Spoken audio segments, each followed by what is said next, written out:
So actually మీరు big boss కూడా చేశారు కాబట్టి ఈ క్వశ్చన్ అందరూ అడుగుతారు, నేను కూడా అడుగుతున్నాను. ఇప్పుడు ఈ సీజన్ చూస్తున్నారా?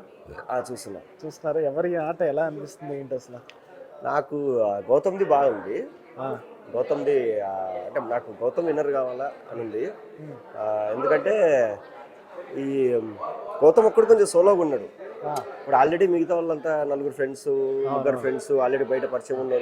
సో మనోడు ఏంటంటే కనుక సోలోగా ఉన్నాడు. అక్కడ మెయిన్ ఏంటంటే బిగ్ బాస్లో మనకు సపోర్ట్ లేదు పక్కన అంటే కనుక మెంటల్ టెన్షన్ ఎక్కువ అయిపోతుంది. సో మనోడికి ఏంటంటే బయట నుంచి ఫ్రెండ్స్ ఉన్నారు.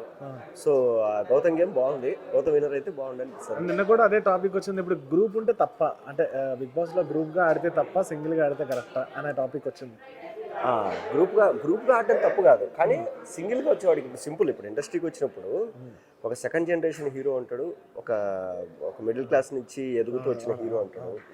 సో సపోర్ట్ ఎవరుకుంటుంది ఎక్కువ అంటే సినిమా హిట్ అయితే ఇద్దరికి హిట్ అయిన తర్వాత, కానీ సపోర్ట్ రావాలి కదా ఫస్ట్. సో గ్రూప్ అనేది ఏంటంటే నీకు లోపల మెంటల్ టెన్షన్ ఉండదు. సో ఇప్పుడు మన ఇద్దరు ఫ్రెండ్స్ వాళ్ళకి మన ఇద్దరం కలిసి ఏదైనా ఒక ఊరు కానీ ఊరికి వెళ్ళాం, మన ఇద్దరం ఉంటే హ్యాపీగా ఇద్దరం తోడు ఉంటాం. లేదు నేను ఒక్కడే ఉన్నా అంటే ఎట్లా ఉంటుంది? సో ఇక్కడ ఏంటంటే సోలో జర్నీకి మనం ఇంపార్టెన్స్ ఇవ్వాలి. సో మళ్ళీ మీరు ఎప్పుడైనా నెక్స్ట్ సీజన్ కానీ ఆల్రెడీ సీజన్ 3 పోయినా, ఓటీటీ పోయినా 2 సార్లు పిలవడం ఎక్కువ, 3 సార్లు అసలు పిలవరంటారా? ఓటీటీ మిస్ అయింటే దీనికి వెళ్ళేవాడిని, బట్ ఓటీటీకి వెళ్ళిపోయినా కాబట్టి ఇంకా